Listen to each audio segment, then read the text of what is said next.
Hello, everybody, and welcome back to Creation Myths. This is a bit of an impromptu stream, a little short notice, but I wanted to fit this topic in, and I don't have time in my regular release schedule to do it. So I figure, why not? We'll just kind of put it up and start not long after I set it up. So, if you have any issues seeing what I put on screen in a few minutes, just let me know. I'll try to fix things as I always try to do.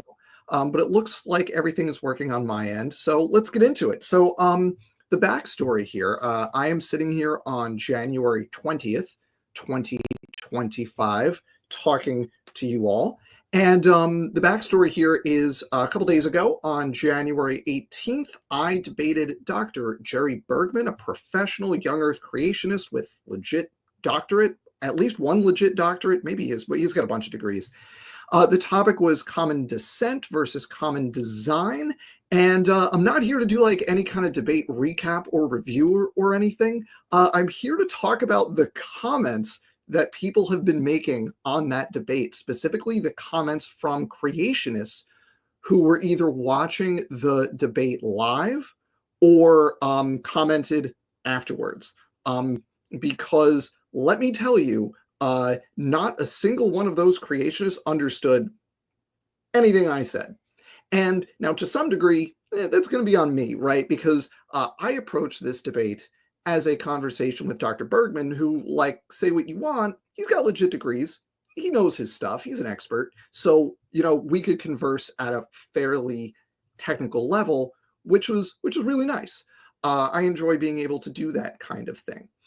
But the creationists in the audience did not follow what was going on. I will say the people in the audience who accept the evidence for evolution, they knew exactly what I was doing. They followed along and tried to explain it very patiently to the creationists who were just not getting what was going on.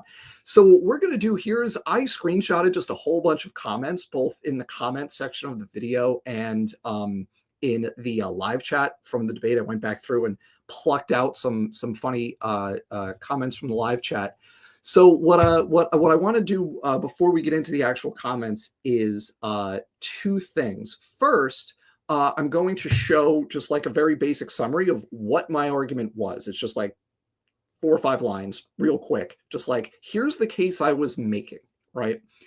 And then before we get into the comments that we got of creationists being very mad about arguments I did not actually make, I want to just give everybody a moment. If you want, pull up on your phone, take out a piece of paper, whatever, just make a little graph so you can count the different arguments. See how many times they say lines on paper, how many times they just go right to abiogenesis. I see James Downer, RJ Downer here in the audience. My friend, origins are bust all over the place. If you're watching this live, RJ, you know him. And origins are bust, I believe, is a phrase that he coined to describe creationists just going straight to abiogenesis when they have nothing else to say. And we're going to see a lot of that. So let's get right to it here. I'm just gonna pull this up onto screen so now everybody can see. I just have a whole bunch of screenshots here that we're gonna go through. So here is the kind of case that I made here, basically. We can make phylogenetic trees with things that share common ancestry, and those trees will look a certain way. We can also make phylogenetic trees with things that don't share common ancestry, if in fact there are living things that don't share common ancestry. Those trees are going to look a different way. We can tell those two sets of phylogenetic trees apart. Right? That was the thing. They're going to look different whether they share common ancestry or not. If we try to make a phylogeny with things that don't share common ancestry, it'll look different from one where all the things on it share common ancestry. That's it. That's the whole argument. You're going to have one set, you're going to have a different set, they're going to look different, we can tell them apart. And the key thing for this that all of the creationists didn't seem to realize, even though I was very deliberate about making sure this is the case, is that Dr. Bergman agreed with me on everything I have written right here, right? Going to look one way, a different way, we can tell them apart. That's it. And he agreed. Great. So what I did in this debate was show 4 trees and tried to have him figure out which ones were which you couldn't do, which made my point that you can't actually tell them apart, which is the prediction from common ancestry. So let's get into some of the comments here. Some of these are going to be complete, just out of left field, irrelevant. Some of them are going to be on the topic, but no idea what's going on. So like I said, keep score at home, and maybe some of you in the chat, by the end, you can tell me which wrong argument was the most common here. Let's see. All right, so we're just going to scroll through these. So this one is Darwin said man can change a super fit wolf into a ridiculously unfit poodle. Therefore, nature can do it over millions of years. Natural selection and artificial selection are different things, and I don't know why anyone would think that's a good argument, but let's continue. Dan can only talk in platitudes and models. Zero actual evidence to back up his claims. Increasing information is not building new systems, which Dan cannot address. Now, this came up, Dr. Bergman brought up increasing information during the debate. And this person apparently didn't watch the debate because I asked for the definition of information. Dr. Bergman provided a few examples of what would constitute new information. And I gave examples of the thing he said. So I don't know. Dr. Bergman agreed because he told me what would count, and I gave him an example of the things that would count. So that's new information. You're welcome. By the way, this guy was complaining elsewhere that I'd banned him 5 times, and it's because every time he makes an alt and comments on my channel, he loses the argument and then calls people slurs, and then I ban him. So I don't know if he'll show up again, but if he does, mods, feel free to ban him. Same person. The argument was over 53-57. Evolution has no source of biological information. I gave examples of what Dr. Bergman would count as new information. So I agree. The debate was over, but not for the same reason. Let's see. I have not had time to watch these debates in full, but whenever I skim, I keep seeing these diagrams being phylogenetic trees. Am I missing something? Yes. Yes, you are missing something. This is a classic in the genre, and I'll tell everyone keeping score that this is the only example of this in these particular comments, but I love it so much. It's, I didn't watch the debate, but I know why you're wrong. And then the answer for why I'm wrong has nothing to do with the argument that I made. So that's fun. I love being told why I'm wrong by people who didn't actually watch the thing. Then we got C. Brown here. Genetic engineering. Scientists have been able to turn alligator scales into feathers by inserting chicken feathered genes into alligator eggs. That's wrong. That's wrong. The genes are already there. It's just change an expression pattern, right? It's not reactivating. It's not like doing genetic engineering in terms of like adding new genes. They're all there. The point is you change the expression pattern. It's how you get new stuff a lot of the times, right? There's not like a pinky gene and a ring finger gene in them. It's just the same genes, expression patterns. We also have, this is so extremely disingenuous. Colonies are not multicellular. That's referring to the green algae multicellularity paper. They're not colonies. They don't meet the definition of colonies because they form clonally, and they are obligate multicellular. I don't know what to tell you. And then lizards with placentas are features that existed in the lizard. That is incredible design. I really appreciate this because I love the lizards with placentas example because we don't have to have seen the placentas evolve in order to know they evolve. And young Earth creationists agree that those placentas had to have evolved since the Ark, right? They weren't there and now they're there. And the reason for that is the lizards with placentas are a very narrow group, and all the rest don't have them. Now, unless you want to posit species level creation, you have to accept that at some point placentas appeared. So you can either say they evolved, the genes were there, so they didn't evolve, but everyone else lost them. But then the probabilities involved in that are chaotic for creationists. You can't do that. Or you can go with species level creation. You can say each individual species was created, and that allows you to evade the problem with lizards evolving placentas, but there's a reason all of the major creationist, young Earth creationist organizations reject species level creation. They're very explicit about this. Like Dr. Nathaniel Jeanson gets very angry about this when people bring up species level creation, and AIG very famously has that big poster of all of the created kinds. So if C. Brown here wants to go down the species were created individually pathway in order to not have to explain the lizards with placentas, be my guest. I am not going to save you from yourself, but just be aware that there's a reason every major young Earth organization rejects that position. And it's a very good reason, because if you have to get millions of species on the ark, obviously it's not going to work unless you invoke a whole bunch of extra biblical miracles, and then you're no longer doing science. So he continued, he made a lot of comments. I just want to point out the first line of this one. The list of creationists that Dan cited that has been able to publish over the last 20 years was extremely short. Yeah, because creationists generally don't try to publish in real journals. And this was in response to Dr. Bergman saying that creationists are censored. And I directly asked Dr. Bergman for any name, just name. He said there were over 200 creationists in academia who were punished or fired or whatever in some way for expressing their creationism, for trying to publish, for writing, whatever. I said, give me a name. You said there are over 200. Give me a name, any name. Couldn't give me one name. I gave like half a dozen names of creationists who have published in the real literature over the last 20 years or so. He couldn't give me one name. So, I mean, I don't know. I didn't name that many because not many of them do it, but Dr. Bergman couldn't give me one name of somebody who was punished in academia for being a creationist.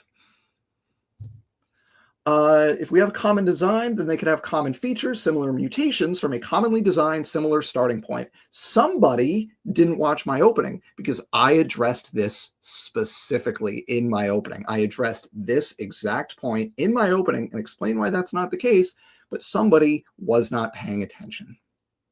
It's going to be a common theme going forward, folks. We're getting into the meat and potatoes of where it's going to be a lot of people thinking I made an argument I didn't make, or just not listening to any of the words I said.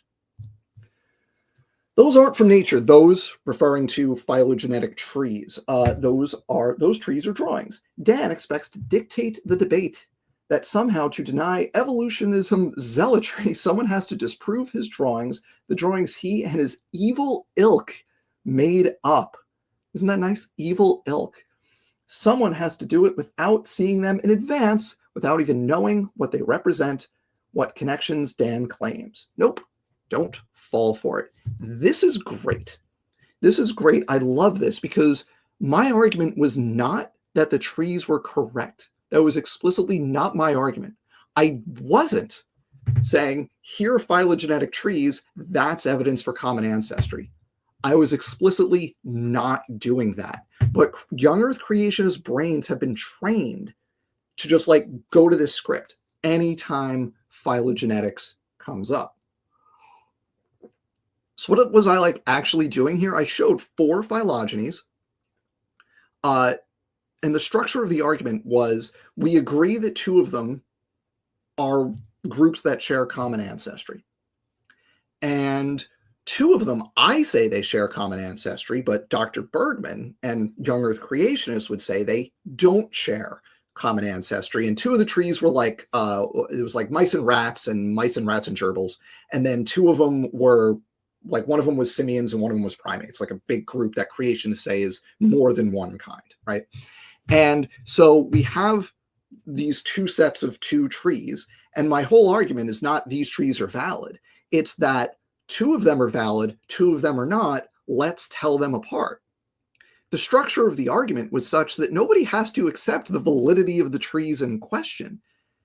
The point is that if the trees are made using things that are not actually related, we'll be able to see that in the data, right? They'll look different from a tree that exclusively contains data that does actually share a common ancestor, right? The difference will be obvious.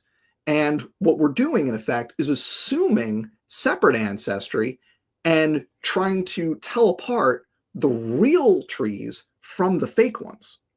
So all these people being like, oh, you're just assuming the trees.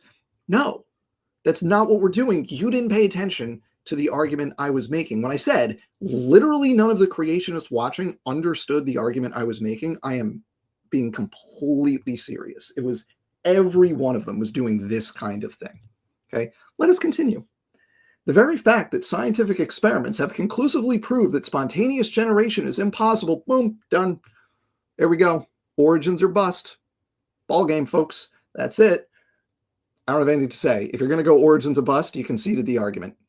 Argue against the thing I said. If you're going to move the goalpost to the origins of life, then I win. Thank you for playing. Dan likes to use charts to explain how to explain common ancestry. Yes. Yes, I like to visually show how we know, not just say words with no visuals. I think visuals are helpful. Yes. I don't know what else to say to that. How dare I? How dare I use pictures to make my point? And then the rest of this is basically a waiting time problem thing, which, you know, okay. Covered that a million times. Here we go. Testable alternatives to evolution is begging the question. It suggests in the premise that evolution makes exclusive future predictions. That's true. Evolution does make future predictions, and that's how I structured my debate setup there. It does not. It holds the burden of evidence just as much as any other theory. What I really want to point out is the comment on that from Young Earth Creation. That, my friends, is our friend Rawmat. That's who Young Earth Creation is. So he says, hilarious. If it cannot make future testable predictions, then it has no predictive power, and explains why it's such a bad model and fails when it does make predictions. The irony is that the gold standard of science, somebody didn't watch my opening because he wouldn't have said that if you'd watched.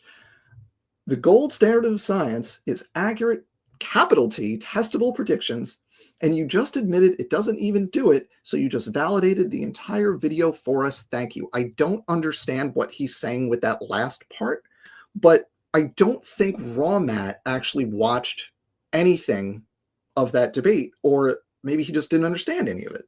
Because the whole structure of the debate was, here are two competing sets of testable predictions, and then we tested them, and my predictions were correct, and the predictions for separate ancestry that Dr. Bergman agreed with were wrong. So I don't know what Rawmat did or didn't watch. Maybe he just didn't understand it. Should I give him the benefit of the doubt and just assume he's commenting without watching? No. He probably watched and just didn't understand any of it. I don't know, Rawmat. Prove me wrong. Cheers. All right. I happen to have looked into some of the mutations Dan mentioned. I was asked to provide a list of beneficial mutations, and I did. Many of the examples are regulatory. For example, lactase persistence is upregulation of an enhancer for the lactase gene. The CIT plus and Lenski's E. coli was essentially regulatory. It was a gene duplication plus some other stuff, but the big one was the gene duplication plus extra copies of some DNA. Can we just appreciate plus some extra copies of some DNA, which is to say the duplicated gene that's critical? Like, what are we doing here? I'm gonna pause for a second because Dr. Tapioca Weasel just gifted 5 memberships. I appreciate that, Dr. Tapioca Weasel. Thank you so much. Let me put this on screen for a second here. And the 5 memberships go to Sydney Raptor, Fade to Gray, Post-Diluvian Flying Glaciers, Kid Velociraptor, Triceratop says you should just click harder, and Tyler West. Thank you all. I don't mean to put that up on screen. Thank you all. I appreciate you all being here. And Dr. Tapioca Weasel, thank you for doing that. Members, you get access to my pre-recorded videos early. There's already one up there for people. That'll be this week, and I've got a bunch more coming soon. So be on the lookout. Let us continue onwards with this nonsense, despite, what we should be doing, because this hurts our brains. But let's keep going. Now we're going to get into the live chat. Actually, this is the last comment off of the debate that I grabbed, but then I went back through and I snagged some stuff off the live chat This is where you really get into just the formulaic. They see a thing and they know what to say. It's like Pavlov with the bells, okay? So here we go. Lines on paper. Just lines on paper.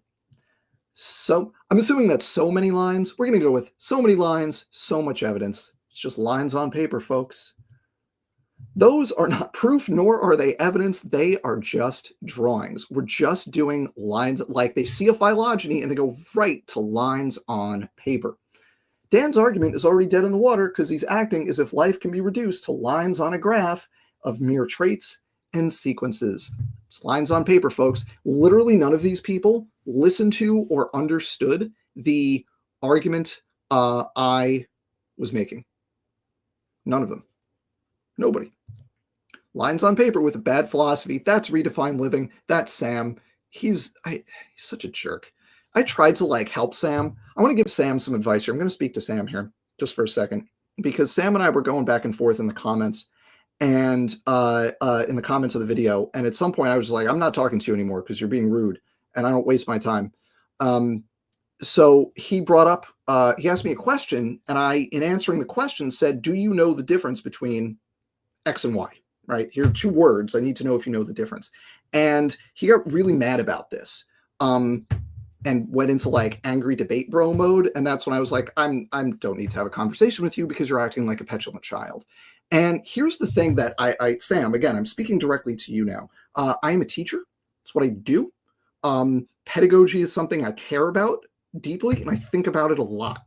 So in conversations, when I'm talking to somebody who is not an expert in the field that we are talking about, one of the things I like to do periodically is pause and ask, do you understand X? Do you know what Y means? I do that to make sure that we have a shared vocabulary so that we're able to have the conversation, and I'm not saying words that you don't know what they mean, because that would not accomplish anything, right? That would not be good communication. It would not be good pedagogy. So Sam got really upset about this when I said, well, hang on, do you know that these two words are different, right? Like, what are you treating them the same, different? What do they mean, right? And he got so offended. And Sam, you just need to understand, if you want to actually have a productive conversation instead of do your debate bro posturing, I think you should assume that when you're talking to somebody, or at the very least, when you're talking to me, again, a teacher who thinks about teaching and cares deeply about effective ways of communicating and conveying information, when I stop and ask you a question, it's not a gotcha. It's me genuinely checking to make sure we can proceed in the conversation. And if you weren't such a jerk about it, you would have gotten the answer you asked for. But instead, you had to act like a 12-year-old who didn't get the thing he wanted. And that's what happens when you act like a child. You don't actually get what you want. Sorry for that aside, everybody, but Sam is a jerk, and he needs to be treated like it. Let us continue. It's just a drawing. I can make all kinds of graphs that say anything I want. It's not the point. The point wasn't the drawing. It's about comparing them and being able to tell them apart. And nobody paid attention. And it was not even a complicated opening argument. It wasn't complicated. Lines on paper is totally going to win, right? We all see that. Lines on paper is going to win. Dan is straw matting genetic similarity does not mean common ancestor. Wasn't my argument. I didn't say that. At no point did I say that genetic similarity means common ancestry. That's not what I said. That wasn't the structure of the argument. And it would be awesome if literally one creationist could just listen to the words that I said instead of just seeing that I showed phylogenies and assumed that I was making the argument that they wanted me to make. I just don't know. More lines on paper. I know there's repeats in here, but it's noteworthy. By the way, Andrew Cummings is going to make an appearance in this slideshow at the end, because let me tell you, friends, he clocked everybody. He saw exactly what was going on and he put it down there. It was great. We'll get there. All right. The power of those lines is over 9,000. Now, lines on paper again, but also we can appreciate the DBZ reference. Fine. Does Dr. Dan believe in, I would assume, in naturalistic abiogenesis? Origins or bust, folks. If you move the goalpost to abiogenesis, I win. So thank you, Hurricane Havoc. I haven't been able to take Dan seriously since he said a woman makes deeper tracks in the mud on the side where she's carrying a baby. I literally have no idea what this is in response to. I don't think I've ever said that in my life. I don't do geology stuff. I don't comment on trackways. I've never made a video about geology or trackways or anything. I have no idea what this is in reference to. I literally have no idea. If anybody could figure it out, I would love to know, because I have no earthly clue what this is talking about. I just have no idea. Maybe he's confusing me with somebody else. I don't know. Whatever. All right. How did life begin? Another abiogenesis. Thank you. I'll take that one. Dan's argument basically relies on affirming the consequent. No, it doesn't. It's not what I'm doing. Once again, this is Godzilla Freak now, not listening to a word that I said, or perhaps not understanding a word I said, one way or the other. Which, you know what? If everybody is not understanding what I said, then maybe I did a bad job in my opening conveying my argument. But here's the thing. Here's the thing. All the people who understand evolution followed exactly what I was doing. And in the live chat, you could see they're like, oh, and people were commenting on the argument as I was making it. So I would be shocked if it was that bad, but maybe it was. Maybe I just did it. Maybe I'm just bad at this. Here we go again. Lines on paper. Oh, I couldn't have said it better myself. This is can we just appreciate how perfect that is? Somebody put that in a museum, because that comment, Chris Ignacio does not realize how perfect that is. That is just, can't beat that. Here we go again, lines on paper. To someone who just asked, who wins? Lines on paper definitely wins. This is not even close. Lines on paper is way ahead. I bet one of you is keeping track. Lines on a page do not prove anything. Wasn't my argument. Wasn't my argument, folks. I'm not like phylogeny, therefore common ancestry. Wasn't my argument. They just see the phylogenetic trees and assume that's what we're doing, but it's not what I did. How each tree looks is inconsequential. So this one's got a plot twist. How each tree looks is inconsequential. How each tree began is consequential. See, you all thought that was going to be lines on paper, and it turned into origins or bust. See how that works? I like that one, because that one had a plot twist. That is a short story with a plot twist, and I love a good short story with a plot twist. So cheers to you, Jeremy, for making me go, okay. When I read that one, I had to laugh. That was good. Lines on paper, so I'm right. No, that was not my argument. Again, I don't know how many times I can say this. It's just not it. Mutations do not explain the diversity. See continuous environmental tracking for sensors of the environment to turn on or off epigenetics. Isn't that delightful, folks? We got a continuous environmental tracking in the wild. This might be, no, Carissa kind of leaned into CET a little bit last couple months ago when she was on with Sal. There was a little bit of CET going on there, but this is one of the only continuous environmental tracking I've ever seen in the wild outside of people specifically affiliated with ICR. So I love this. Yeah, that's perfect. This is CET jump scare. Yeah, exactly. Didn't expect to see that one. Yeah, that was out of nowhere there. And then here we are. My favorite, the best comment on the whole thing. I had no idea people this pathetic actually existed in real life, at least in places that aren't Twitter and 4chan. Dr. Dan is beta. And I just don't know what, I would like to think this is a parody, but I think it was for real because he said it a few times. And I don't even know what to make of that, folks. I can't help it. Dr. Tapioca Weasel for $5, being very generous tonight. Dr. Tapioca Weasel, I appreciate you. Dan's argument relies on denying that the mitochondria is the powerhouse of the cell. Come on, chat, let's make mitochondria Dr. Dan's magnet meme. I will ban you from commenting on my channel. I will block you. I think you might even have a wrench. You should have a wrench. You should be a mod. If you're not a mod, you should be a mod. I'm going to make you a mod, but also I'm going to ban you, because if I hear the phrase mitochondria is the powerhouse of the cell one more time, I will flip every table in sight. I can't do it. All right, so there's one more comment I need to show everybody. Because it was our friend Andrew Cumming, friend of the channel. He's been on with me a few times, really knows his stuff on this stuff. And he was trying so hard to explain to the creationists in the SFT chat what argument I was making and how it works and why lines on paper didn't apply. And partway through the debate, he just like threw up his hands, and it was so funny to just like, he had like a health bar of patience and it hit 0. And so I just want to show everybody the end result of his Herculean effort, his Sisyphean effort to get people in the live chat to understand what on earth he was saying.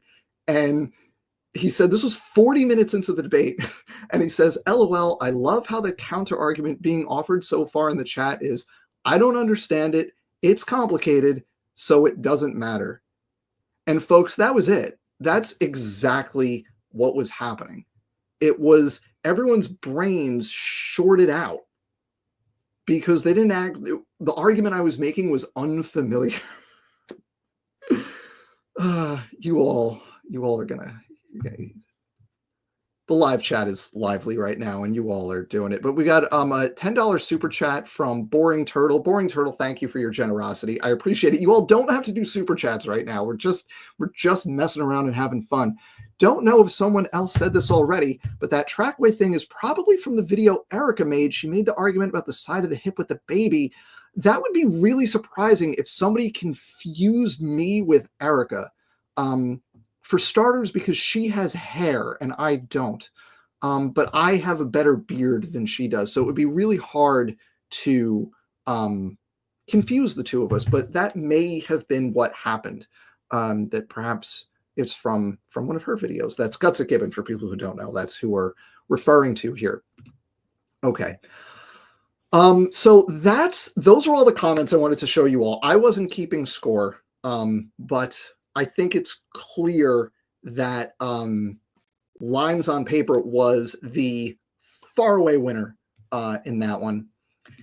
Now, just because we're done with all the comments, we're not done entirely with this little bit yet, because I want to make just a kind of a small point that underlies what we just saw, right? So I already at the top very briefly explain the argument I was making and how Dr. Bergman agreed with the structure of the argument, right? So we can tell them apart. And then the kind of tricky thing I did was show the trees and try to have him do it in real time, which he couldn't do, which worked out great. That's what I thought was going to happen, or what I hoped was going to happen. But nobody, or none of the creationists who were watching could actually hear, any of what was happening, right? They saw the phylogenetic trees, and like a Pavlovian response, they went right to lines on paper. And, we just had some fun, right? Laughing at all the creationists who made the exact same argument, even though it was completely irrelevant to the thing we just did. But is it really their fault? And I want to make the argument, I want to end this by making the argument that all of those examples we just saw, those people are not actually at fault for the terrible arguments they were making and their inability to actually parse the argument I was making. It's not their fault. Whose fault is it? It is the fault of the professional creationists, right? They do a bad job conveying accurate information to their audience, to the point where the people who are so immersed in young earth creationism that they're going to watch a debate about creationism on a Saturday night. They're so immersed in it. That's how they're going to spend their Saturday night. And hey, like, I was in the debate. I'm not judging. Let he who is without sin cast the first stone, right? But it's those people who are so far down the rabbit hole and immersed in the kind of extended universe of young earth creationism that they are completely incapable of evaluating an argument that they haven't heard before, right? They see a phylogenetic tree, they see someone making a case for common ancestry, and they just go right to lines on paper, no more thought required. And here's the thing, that is a feature, not a bug. That is on purpose. That is what the professional young earth creationists and the professional organizations want. I have said this a bunch of times, and I'm going to keep saying it. Nobody has less respect for their own audience than professional young earth creationist organizations. And nobody respects layman young earth creationists less than professional young earth creationists. Because it makes those layman young earth creationists, it makes their audience incapable of critically evaluating young earth creationism.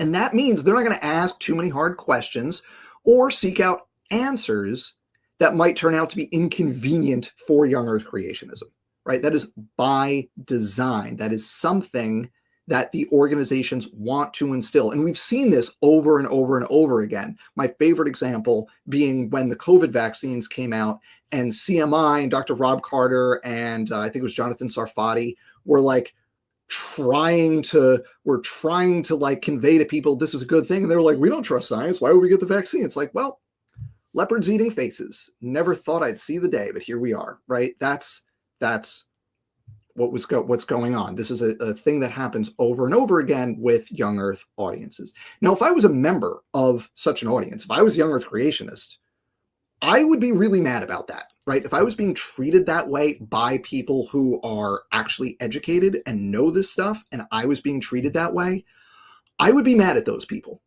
because they're doing me as a lay young earth creationist a disservice, right? And making me incapable of defending my own position. So I'd be pretty annoyed about that. But again, the organizations are training their audience to not think critically, and not just to not think critically, but be unable to think critically. And the comments on this debate that we just went through were such a crystal clear, illustration of this. And I mean, you could even see it right here. Here, I don't know if this is, I literally can't tell if this is parody or real, but Dodgeball Dan's still obsessed with his made up philo trees. Yeah. But that's not the argument I was making. We did get a couple more super chats in here. I just want to end with what I just said, basically, that like what we just witnessed in those comments, the inability to parse an argument, actually hear something new and evaluate it on its own terms, that's by design. The professional young earthers and the professional organizations are teaching their audience to do that. And what we just saw is the result, right? People who just throw the buzzwords at an argument that is not the one that they think it is, right? They're just unprepared to do that. All right, so we got a couple more super chats here to go through before we wrap this up. Dan, do midichlorians provide the mitochondria with the power of the force for the cell?